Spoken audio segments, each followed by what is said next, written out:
Hello everyone and welcome to Central Library. Thank you all for coming this evening. So first of all, you may have noticed the little green books on your chairs. They're actually a present from the Scottish Book Trust. So this event is taking place during Book Week Scotland. So you feel free to take them home and enjoy. We have Gavin at the back from Loaf Press, which is Serafina's publisher, and he will be selling books at the end today. So basically, the books are £8 and £7, which is a special offer tonight, and we also have books in Italian as well. Yes. And just some general housekeeping, there's no fire drill planned for tonight, but in the unlikely event there is, if we can make our way back up the stairs to our George IV Bridge entrance. And I think you have an event on Wednesday as well? Yes, Wednesday in John Lewis. Wednesday at John Lewis. Meet the a author. signing and meet the author for 1 hour between 12 and 1. Lewis Press has organised this for John Lewis. Serafina's also got a website, theweitaliangirl.com, where you can keep up to date with events and things that she's promoting and new releases. And if you'd like to keep up to date with what's going on here at the library, please give us a like or a follow on our social media pages. We're also planning to upload this event onto YouTube, so look out for that. And without further ado, I'll let Serafina start. We have a shared connection to Picinisco. Very much so. Yeah, so which Serafina will be sure to fill you in on. My own grandparents originate from Picinisco, and it's a fascinating place just due to its cultural links with Scotland. And I'll let Serafina start. Thank you very much. Thank you.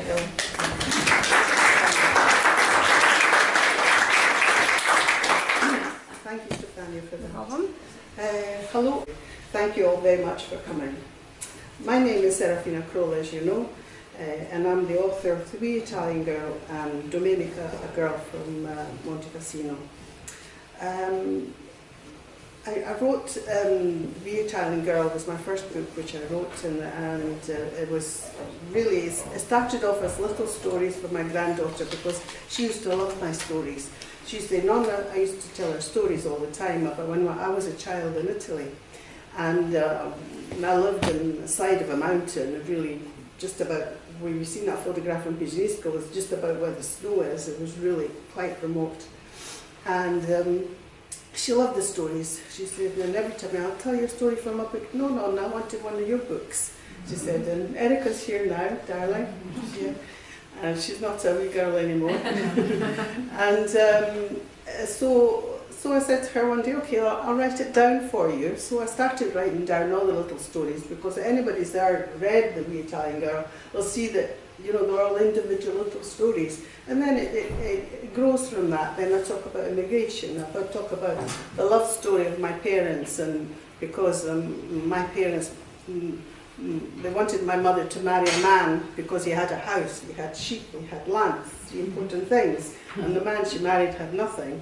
So they ran off together, which, you know, was, at that time was very brave of them to do. And so I speak about that. And then my son, he said to me, this story is really good. He said, why don't you see about getting it published? So we did publish it. We self-published the first book. And it was mostly through him, my son there, who'd done the work, really. And then I sent it to Loaf Press, and they liked it. And then I sent them Domenica, and they liked that. So he took them both on, published them, and all over the place.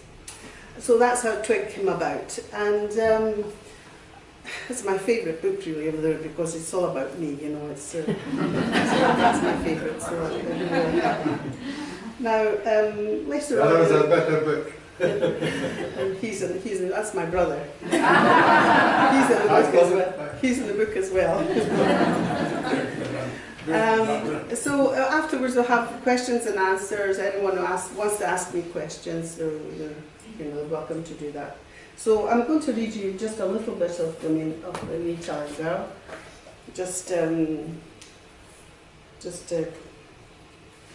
I'll not read very much, but I'll read the first chapter. Because when I used to tell this story to my granddaughter, every story, no matter which story it was, had to start like this. Once upon a time, there was a girl who lived high up on the side of a mountain. Her name was Serafina. She lived in a village where there were no shops, not even a church, but there was about 40 householders who made their living there. The village had one stony main road that went straight up. The houses were all attached in long terraces with families on both sides. The girl lived halfway up where there was a gate, then a flight of steps to a small terrazza, and then the front door. The house had 3 rooms. The first was the kitchen, at the back another room, and then up a flight of steep wooden steps through a hatch, the bedroom that her mum and dad slept in. In these 3 rooms lived the girl, her mother, father, her grandmother, and 2 brothers, Fortunato and Vincenzo, one older and one younger. He's older. Under the house there was a stable which housed a grey horse, a grey pig, 10 red speckled hens, and 1 big strutting rooster. Outside the stable there was a small courtyard where the hens scratched all day, and this was where the household of the girl, I almost forgot. There were also 200 sheep and 3 dogs, but most of the time they were in the high pastures in the mountains for the summer.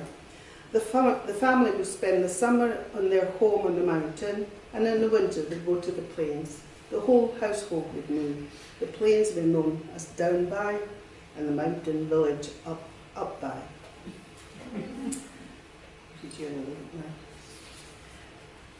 That was the first chapter, and this is the last chapter.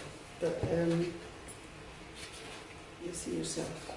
This chapter is about when we arrived in Edinburgh, and because the book starts in April, when we moved back up the mountain, and the whole summer, things that happened this summer, the people, the festas we went to, the marriages, when we killed the pig, all that is in here.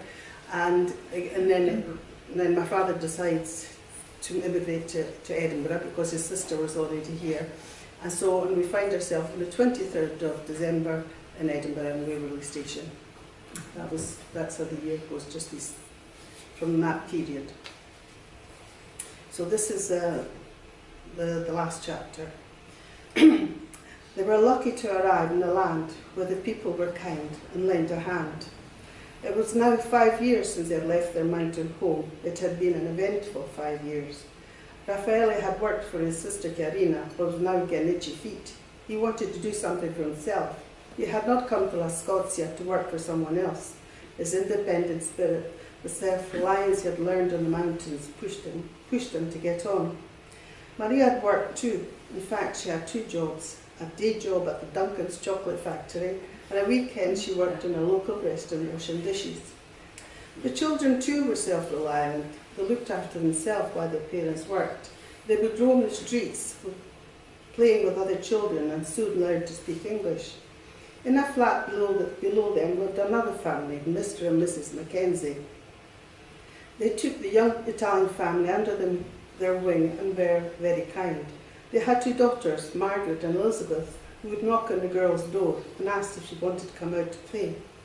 In the summer, when it was late into the day, they would stay out till it was dark. The girl and her brothers had no sense of time. Their father would say they had to be home by 9 o'clock. They would go home when it was dark. On one occasion, someone told their father that they had seen his children playing in the streets very late. Raffaele left his work to get home by 9 o'clock to see what they were up to. When they arrived home, their father was already there.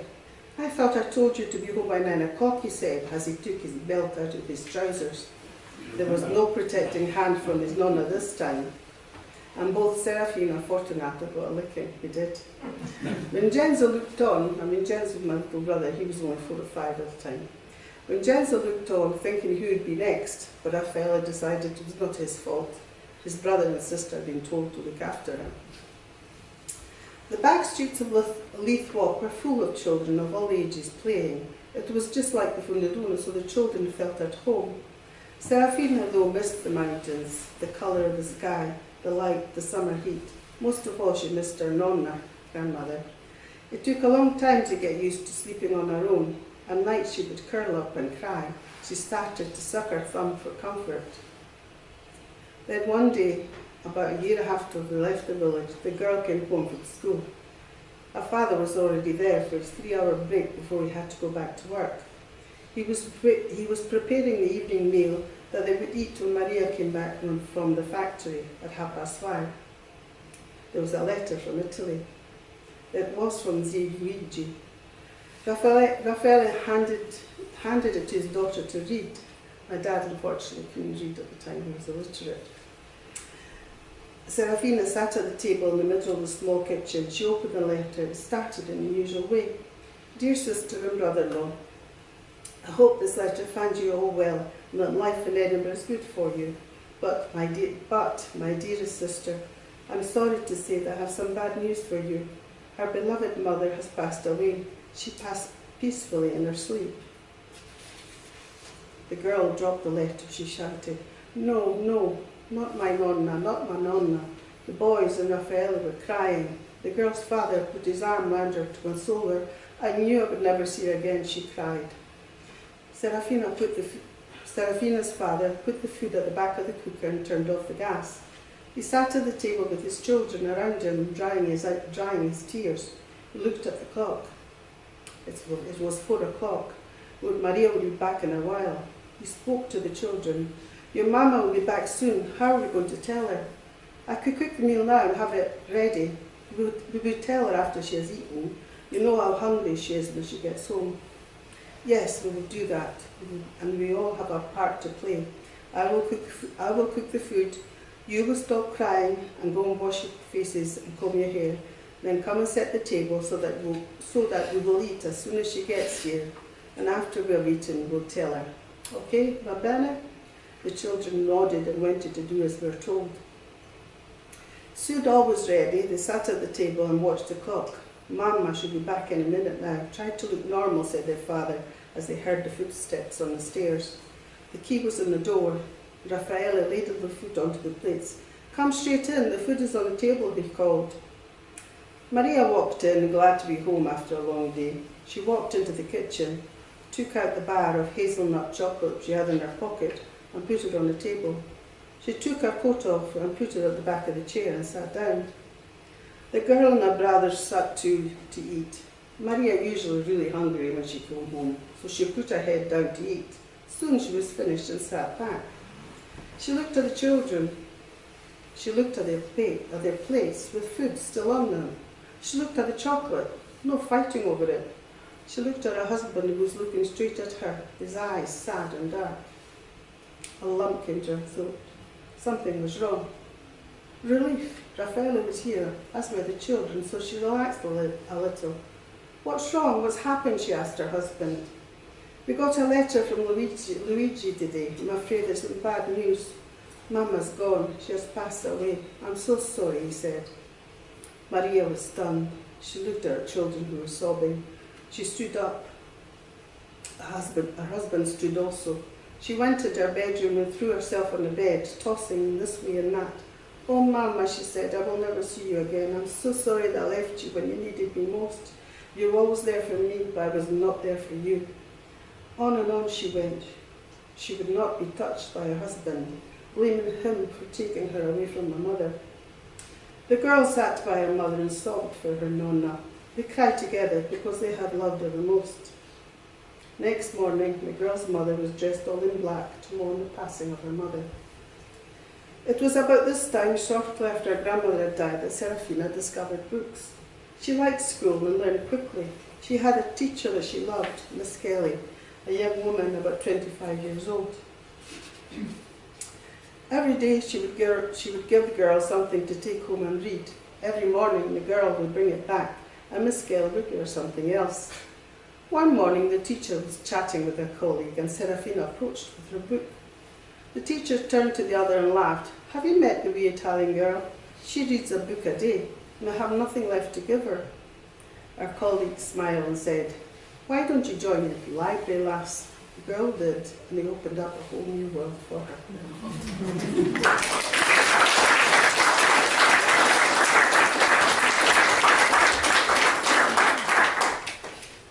And that's The Wee Italian Girl. It's my favourite book because it's all about me. It's me as a child. This book here is Domenica, it's my second book. And it's a story about this, again, it's a true story, based on a true story. And it's a story of my husband's family. My husband, and it's a war story as well, because this is it's a story set in the war years. Although it's divided into 3 sections. It's like in the 50s, and it goes back to the war, and back to the 50s again. And it's a story because there were a family of 7 children, their parents, and during the war, they were told to move them a mountain, and tragedy struck, and by the time they went home, it was only 6 left. So it was a little bit harder to write this book, because this book, there was people still alive. That, I was writing about people that are still there. I was writing about my husband, about my sister-in-law. Domenica was my sister-in-law. They were all, they weren't all there, but nearly all there. And then had their children as well to contend with, to see what they thought of her. Once I'd written the book, I gave the book to Domenica's daughter. I said, read it and see what you think. If there's anything in it which you think is offensive in any way, I'll change it. And she really liked it. She said, no, I said, the book's really good. And you got my mother to a T, she said. Got my mother really how she was. And when I wrote it, I was quite happy with how it went. It just flowed, somehow it just wrote itself, really, because obviously everything I write in here, everything I say, the facts are true. As I heard from Bruno's family, the things that happened actually happened, and how they happened. Of course, I filled in the bones to make it into a story and things like that. So it's a really quite good story, and I think it's more in depth than the other one. And it's things that happened. Things like, for instance, when they moved away from their home, and there were bombings, and there was a British soldier, who they took in to look after. And although they had nothing themselves, they were very poor, they took him in because he had a broken leg, and they looked after him. I don't want to tell you too much because I don't want to spoil it to you, but I'll read you a chapter. This is called Forced to Read.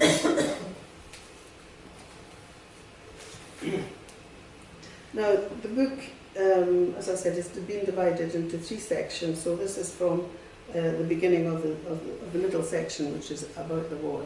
This is about a consequence of war on one family. There's so many books being written about the war, about Monte Cassino and all the things that happened in it. But this is a consequence on one family. It doesn't go into great depth of actually the story about the war. Domenica was walking beside the cart, a basket on her head full of potatoes. She was holding her brother Angelo's hand. The cart was full of their things and all the food they had in their house. In the corner of the cart, her father made space for his wife, Maria. She had her child Bruno in her arms. He was crying. He wanted to suckle, pressing his head to her breast, pulling at her blouse. Maria opened her blouse and exposed her breast for him. Her breast was loose and deflated. She knew there was no nourishment for him. She would let him suckle for comfort. She leaned her head back, her face pale and clammy. The child suckled, and she felt him drawing everything out of her. She closed her eyes. If only she could sleep and rest, the cart pushing her this way and that as it was pulled over the rough road. Domenica could see her mother was distressed. "Mamma," she said, "give him this. It will keep him quiet for a while." She pulled a yellow rag out of her pocket. Goats, on the other hand, had managed to save by stealth. The men set off as instructed, stripped of their livelihood, but when they were out of sight of the soldiers, two of the shepherds, who were the strongest and most nimble, quickly doubled back unseen to stop the goat herder from going to the encampment as usual. The goats were grazed separately from the sheep, and the Germans did not even know they existed. They were told to take another route through this pass and that channel and bring the goats home safe to the village. The men were waiting for them at an appointed place. The plan had worked, and the shepherds returned with some pride intact. There was no hesitation. Everyone was getting ready to leave. The saved livestock was divided among them. Domenica's family was the last to leave their home. Her father did the same as the rest. He dug a hole in the orto and buried the plough and the harness for the animals. He also buried a trunk with household things and what was left of his wife's trousseau. He had made more than one pit so that if one were discovered, there would be a chance that something would be saved. He also buried a sack of wheat that he wrapped in tarpaulin to keep it waterproof, hoping that in the deep, dark earth it would be good to sow in the spring, God willing, when they returned home. They set off, Peppino herding the few sheep and goats, Pietro leading the milk cow, and the other two cows were harnessed to the cart. Domenica's father, Gaetano, sat in the cart to drive the animals on. He kept looking at his wife. She looked dreadful. He swallowed the bile in his throat, gritted his teeth, and with a long whip he urged the animal up the dirt track. Future of the chapter.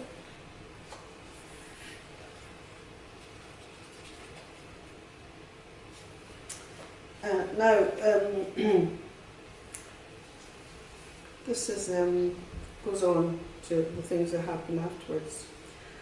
After John left, John was the English soldier they took in there till later. The winter of 1944 continued, and his forewarnings seemed to become their reality.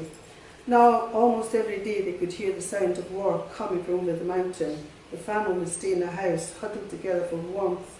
In the morning, we would take the animals out to graze close by. They would do this only for an hour or two, pursued by fear. They wanted to stay near the house. It was late afternoon, and Adolorata had taken the cow to graze by the sides of the lanes. The sun had melted the frost, and it could get the small sprigs of grass peeping out of the earth. She sat on a log, in her hands a bunch of snowdrops. Their pure white heads looked so delicate. But looks were deceiving, she thought. They had pushed through the wet mud and then the frozen ground to be the first to bloom, to appear and announce that soon it would be spring. She put the blossoms to her nose to smell their perfume, but the girl in her first bloom of youth was dreaming with her eyes wide open. Once she married, she would have a big bunch of snowdrops in her posy, with maybe some lily of the valley mixed in, because she liked them too. The girl sat on the bank, the flowers in her hand. She was hoping to see Armando. She had grown to like him very much. He was cheeky, but he made her laugh. Maybe she would marry him. She knew that he felt the same about her. Once this terrible war was over, she was sure he would come to see her, to ask her father for her hand. She was sitting, her head in the clouds and a smile on her face, thinking of him and enjoying the countryside, the wildflowers, the warmth of the weak winter sun in her face. Then she heard a drone and a roar coming over the mountains towards Alvito. She saw planes coming over the snow-covered peaks. There were so many, she had never seen so many before. She watched as they came low overhead. She felt paralyzed with fear when she saw a plane dropping bombs. Then a huge explosion, which she was sure had hit Gallinaro. She felt the earth shake. She ran for home as fast as she could. When she got to the house, her father was shouting, "Everyone get in the cellar!" Another explosion, not far away. Then another, even closer. "Quick, quick, Domenica, Peppino, get Angelo and Pietro, get into the cellar. Cellar, I will get Mamma. Bruno was with his mother. Adorada went in to get him while her father grabbed his wife. There was a hissing, whistling, and then a bang. An explosion blasted the house. The jagged air fizzed with energy. Smoke and dust everywhere. And then, for what seemed the longest time, silence. Then the screams from the cellar, screaming from the house. The screaming from the house was deafening. Near neighbours listened, listless and slack-jawed, the passing moments endless and electric with fear. A cacophony of dogs barking and howling in the distance because these were different screams. One sound conveyed fear and the other pain. Domenica and Peppino ran to the shattered house. They would never forget what they saw there. Their cries for help echoed throughout the valley.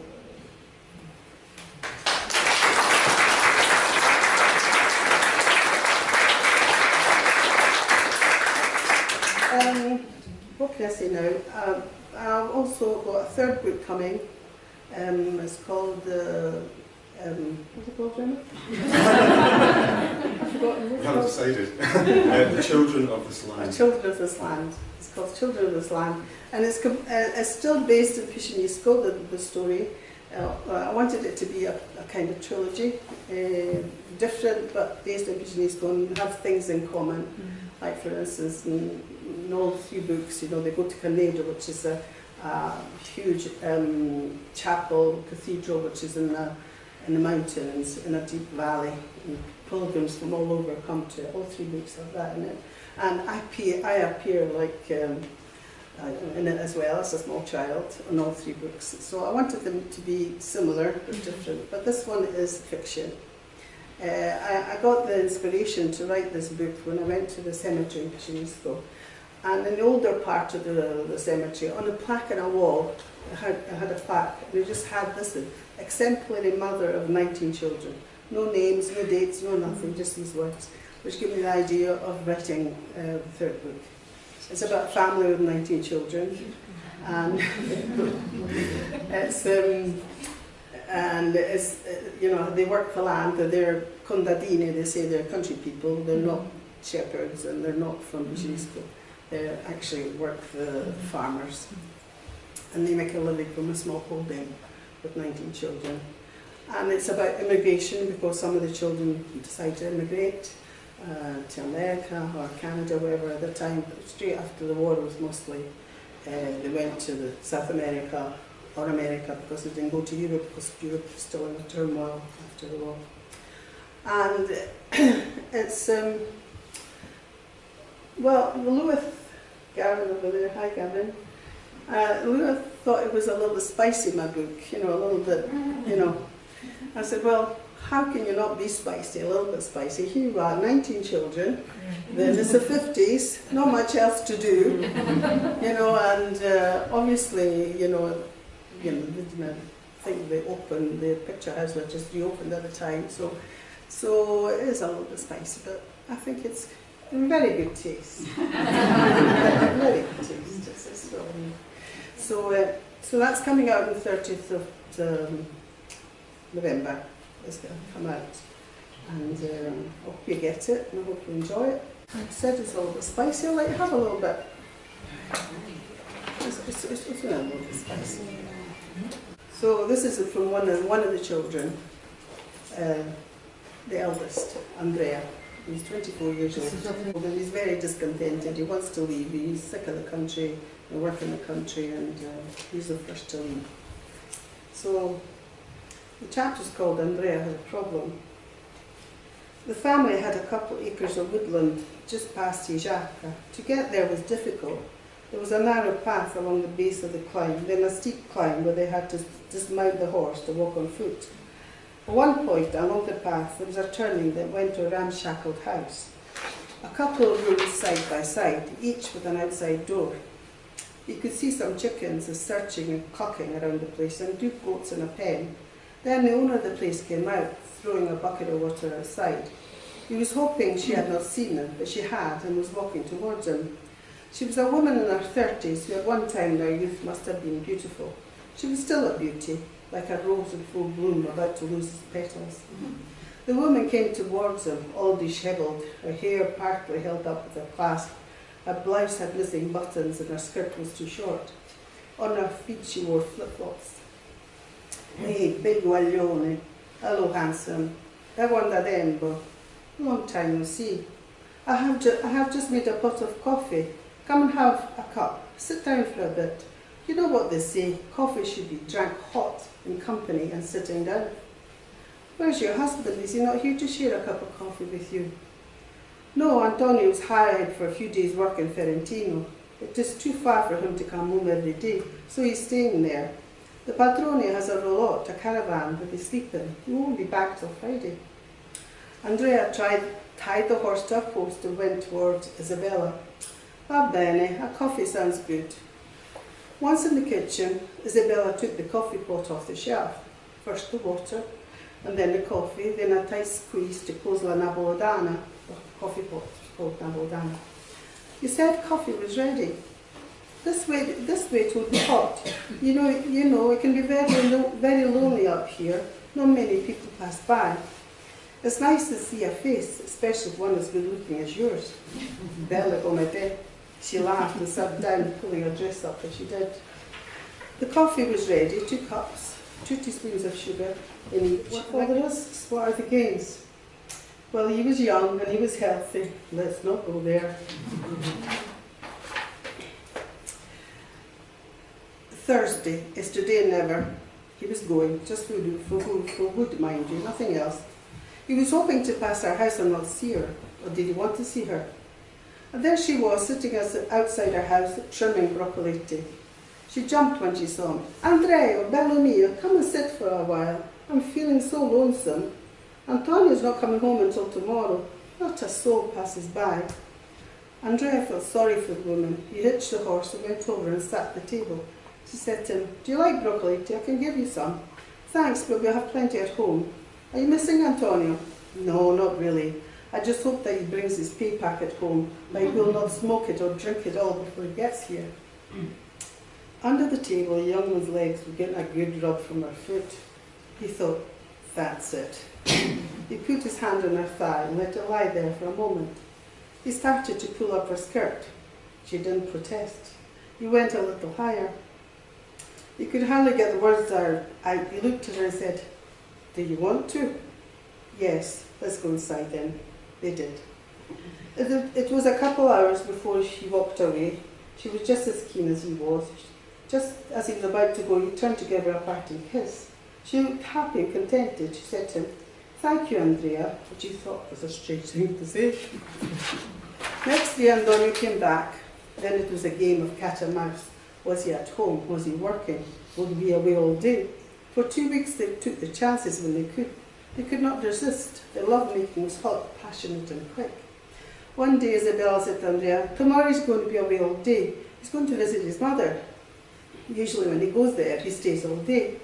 She reached up to give him a last caress. Come tomorrow. You can take it easy. And that is what he did. He hitched the horse from the woods and walked back to Isabella, who was waiting for him.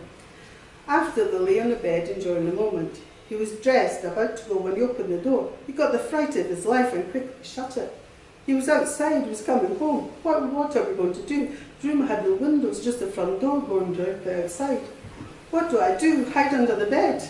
Andrea was in such a panic, he wanted to run, but where? Bella said, I will go outside to distract him. You look for an opportunity to make a run for it behind the house. He did that, a mad dash across a field, making a long detour before he could go back to where his horse was hitched.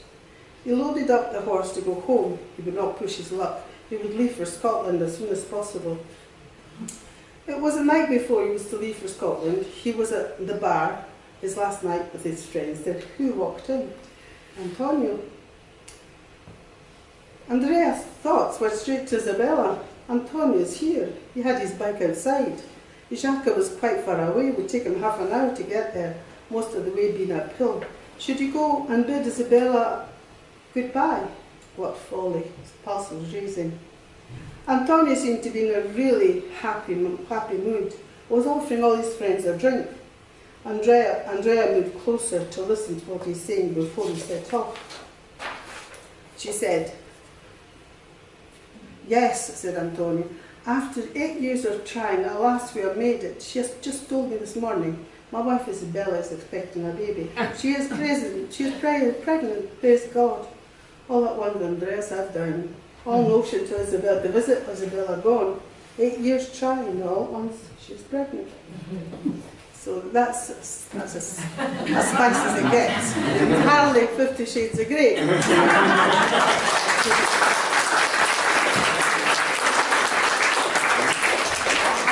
Questions? Any questions? Anything you'd like to know? Fire away. No? Yes. When did you go back to Italy after, you came as a small girl? What age were you when you came here? I was eight. Yeah. The first 5 years we didn't go back. And after that... She's done all right, she was 9. What, 9 You were 9. I wasn't 9 yet. Oh, I was, October. I just turned 9. Women are all the same. I just turned 9 in October. So I did it right. I was 9, just turned 9. Yes. So the first 5 years we didn't go back to Italy at all. The first time we went back was 5 years later. But then after that we went pretty regular. Yeah. So, and then when I got married, 1 year I went and I met my husband Bruno, and then we went every year really. Yeah. It's good because although we've immigrated, we're not that far away. So we're 1 foot here and 1 foot there. It's like the people immigrated to Canada, America, they never come back. No, it's just very good that you've kept your Italian going, because I know a lot of Italians that came here after the war, but they dropped the Italian completely and had a few words, but not very much. So that's what I wondered. No. I think it's because as well there was a lot of Italians here that came at the same time as I came here, so there was quite a big community here of Italians in Edinburgh. As I said, in the Italian girl, the village we lived in had about 40 different families. They had about 40 families over there, and now there's nobody living there at all. It's just derelict as village. And I must say, most of these 40 families moved to Edinburgh. Thank you very much for taking us in. Yeah, most of them moved to Edinburgh. So what part of Edinburgh did you live in? Well, when we first arrived, we went to Gayfields Street, which is off Gayfield Square. Yeah. Our father had managed to get us a flat over there. Mm-hmm. We lived there. And as I said, it was at that time, the streets were full of children. We used to play games in the street and things like that, And I had good memories. So you would go to school in like St Mary's Star of the Sea or something like that? No, I went to St Mary's York Place. Oh, York Place, right. Okay. Yeah, it was very good. Good years, good Yeah. memories. No, my mother's family, they were all based in the Grass Market. Well, I think at the time in that school, we were kind of treated as pets because it was only 2 of us. I think it was two Italian girls over there. There was a girl. She was born in this country, but she spoke Italian as well, and she was kind of translating for me and helping me out. Yeah, I had good memories, very good memories. Why did they go to Edinburgh in the first place? What was the attraction? Well, the attraction is this: it's always simple. It's not always, I got up one morning and said I'm going to Edinburgh. The thing was someone calling you. You see someone say, "Hey, you, it's good here. Come over." You've got to have somebody who's calling you. It was a connection somehow. For instance, my father came here because his sister was already here. So what made his sister want to come to Edinburgh in the first place? Well, his sister was, she married a man who was Italian as well, but he was Scottish born. So he went back to Paese and picked her and married her. That's how his sister was here already. Her name was Carina. I just think it's so cold over here. It was. And my grandmother used to say you can't eat sunshine. I wonder if you can answer this question. Italians people from that area left from 1900 onwards at various stages, but they always chose places beyond Italy. Few went to Torino or Milano. Yeah. Why is that? Why was northern Italy not attractive to? I don't know why that was, because most of the people from the south done that. They immigrated, they went to work in the factories up north. But I think it was because, I don't know, because most of Was it because of what happened, of the war, of Monte Cassino, and all that place was derelict? I mean, it was just, I mean, when people went back to their homes, they had nothing. They had to start from scratch. They didn't have their sheep, they never had their house, they had to start from scratch. And if they had an opportunity to go somewhere else, they did. And they did in big numbers, all over. Unification as well, wasn't there? So when unification happened, there was a big divide between the north and the south. There still is. The north didn't treat the south very well. No, they didn't. It was like almost like immigrating, really. When you went to Torino, they went to Torino, Brescia, Milan, all these places like that. It's almost like they were immigrants in a different way in their own country. Yeah. It's interesting, a lot of the Italians who are in the West, in Glasgow, they all come from Barga. Yes. You know. Well, there probably somebody was calling in as well. Well, I think also it was where the boats went as well, because I know my mother used to say that a lot of the Italians actually wanted to go to America and they ended up in Leith. And of course, I've heard that depending people on which... wanted to go to America and they crossed the channel and thought they were alright. Yeah. Can I ask, do you remember the train journey from, because it would have been all by train, with your own picnic baskets and stuff, all the way from Rome, I'm presuming, to via Dover to Edinburgh? Right. It took us 3 days to get over when we first came. Because my father, he came first, and then my mother and us, we went about 3 or 4 months later, and we set off on our own, you know. We were lucky that we found 2 guardian angels on the train that were really good to us. They helped us right along the way. They said, don't worry, we'll help you. Because then you had to take the train to Paris, then change at Paris, go to Calais, then Calais, and then you had to take a train from Victoria Station, go to King's Cross, and it was quite daunting, really. For a woman that never left her home from up the mountains, you know, to be able to cope with that. But we were lucky to find, yes. Hi, sorry. Just wanted to ask if you've ever felt as if you were in between. I'm speaking from my own experience. I'm from Sicily. I've been here since 2017. But especially the first few years when I would go back, I would kind of miss staying home, seeing my friends. But then when I would be here, I'll be like, okay, that's fine. But every time I go back and forth, I always feel like I'm in between. I'm never belonging to any of the two places. Well, that's the dilemma. Every immigrant's immigrated anywhere. That's the dilemma, because you're not over here. You're not Scottish. They call you Inglese. You know, when you're over there, you're Inglese. When you're over here, you know, that's just the way it is. See, when you were writing your book, Serafina, was there a conscious effort in trying to bring out the characteristics and qualities of the people that you knew that left? Because our grandfather moved in 1908, he was uneducated. Was there a sense that you wanted to bring that out in the books about the character and the personality? I do. What would you say those traits would be? Well, it would be definitely, from my point of view, from my family and my village, the traits were very, very, for instance, my parents, they had sheep and they were shepherds in the summer. But then in the winter they had to go and look for somewhere to stay for the winter.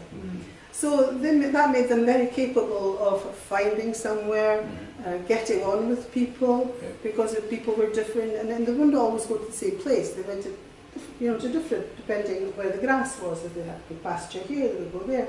That good pasture there. So the people from Frosinone, Picinisco, not so much Picinisco, but from people when they came here, they were already versed in getting on with people, because they had to do it over there, and they already knew about business, because they were business people, really. They had their sheep, they had to sell the lamb, they had to sell their cheese they made, the wool and everything like that. So I think that's why the people that immigrated to Edinburgh, who were mostly from this village, they've all really done well, as you know. They've all got businesses, fish and chips, restaurant, ice cream and things like that. And I think it was because they already had it in their background. As a lot of people who haven't had this background maybe are quite happy doing a job. they would never have been happy doing a job because they were already self-employed. Yeah, they were entrepreneurial in a way, they'd already learned those skills. Yeah. That's good. Yeah. Just a typical story, which was about my Italian grandparents, and I hear from other people like myself, families coming here, they're economic migrants, you're coming from the south, and of course they were going to America and Canada as well, Argentina, all these places. However, the ones here in Edinburgh, they were coming in here, say, in the early 1900s, and then they would travel back to Italy from time to time. And one of the times my mother was born when they were there in 1910. But the interesting part is that they used to travel from Edinburgh to the south of Italy this way. They used to get the ship from Leith to Antwerp in Belgium. And they would go steerage, of course, down below deck, no doubt. And when they got to Antwerp, they would travel down to Italy, walking a lot of the way, or using any form of transport they could get. And they were away for months. And that was very typical. I thought that was a wonderful story, but speaking to other people, they say, that's exactly what our grandparents did as well. So that was a very common in the early of the century, that's what most people did. They immigrated, they went and they saved up money, and then they went back home. And their aim was they wanted to build a house. Or that was their main aim. They wanted to build a house, and lots of people did. And then they would run out of money, and they'd be out again, get more money, and maybe they'd go back and buy a piece of land. And that's what the early immigrants wanted to do. They didn't immigrate to stay. They just, wanted to work and get money. But then after the war, or even before the war, people were settled. They were settled here. They didn't do that anymore. In fact, any people that did go back after being settled here, they didn't like it and came back. Of all the people I know, there's only a few that actually went back to stay in Italy, and there's only about one or two that actually stayed. They all came back because they didn't like it there. And on the business of where they came from and where they settled in the country, someone asked why Edinburgh. Well, why Well, yes, because obviously somebody had a foothold here, and there's an interesting piece of work by a woman called Terry Colpi, Glasgow, Italian, and her PhD thesis was very much about that, that the different regions of Scotland, you find Italians from different regions in Italy. Somebody came and got a foothold and sent the word back. And so it's all about this calling them over. That's right. And there's big communities, not just here, but there's big communities in Italian, in Manchester, in Wales, a big community as well, in Belfast. It wasn't just here, it was just mass immigration. It's just the same. I mean, we immigrated then, and there's people immigrating now. Things don't change. If people are not doing well where they are, and they've got children, and thinking the future of their children, and that's, if they've got to move, they move. What happened to your house that you grew up in? The house I grew up in, when my father went back, the first time he went back, he sold it. He sold the house and the bits of land that we had as well. And then when he used to go for a holiday, he used to rent a flat in Picinisco. And then in 1973, they bought a house in Villa Latina, which is just a town next to it. They bought a house which we all shared, and my brothers, and we all used to go stay with my mum and dad when we went on holiday.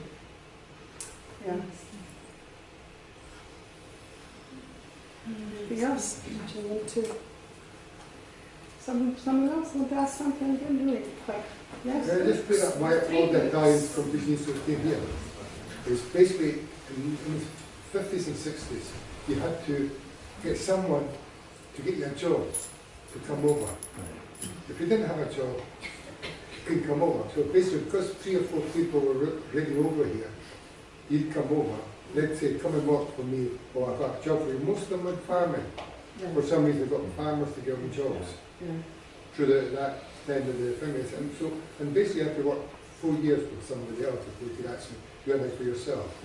And that's why a lot of the time from Edinburgh, or my town, came here, because my aunt was here, then other people, Crollas were here already, Pias were here already, but you know, Pachiti were here already, so that's why they came here, because of somebody getting them a job.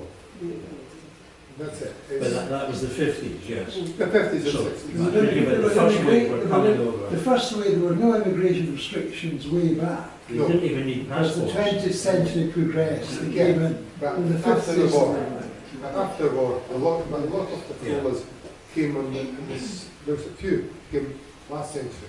Mum, there's an interesting bit in the Domenica book, which I always find fascinating, was about one of the characters in the book Domenica that she's more refined, this young lady, and it transpires that it's because 100 years previously her grandmother had lived in Paris, but when the First World War broke out, they had returned to Val Comino and started farming again. So I've always found that fascinating, that we think it's very much about the 20th century, but actually it goes right back. It goes right back, and people were constantly. Well, even I don't know if it was before the war or after the war. If you wanted to, you had to have £5, and before they let you into the country. And if you speak to, most of them are dead, but I used to say that £5 used to go back and forwards. You used to have £5 and you send it to your brother and you send it to your cousins and you send £5. Yes. Your 3 books all seem to feature very strong women. Why is that? After me. And you as well, darling. I think the Crolla women are very strong. Would you agree with me, Joe? I do, absolutely. But I have another question. Picinisco was a close-knit community with strict social attitudes and social rules. But obviously there were was it quite a rebellious community too, would you say? Did many people break the rules? Obviously your parents did, because they ran away together. Was that commonplace? It wasn't commonplace at the time for people to run away together. No, they usually followed the rules. So most people were conformists. Conformists, yes. But my parents did, and they were happy together and done well. I think. Well, why do you think, Maria? No? I don't know, but it's true. The woman from our family, I think the woman. Let's face it, the women are taking over.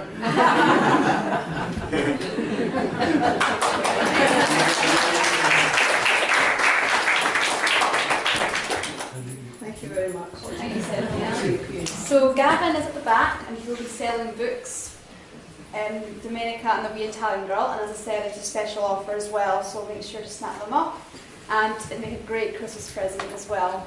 So yeah, thank you all for coming tonight. Thank you all very much.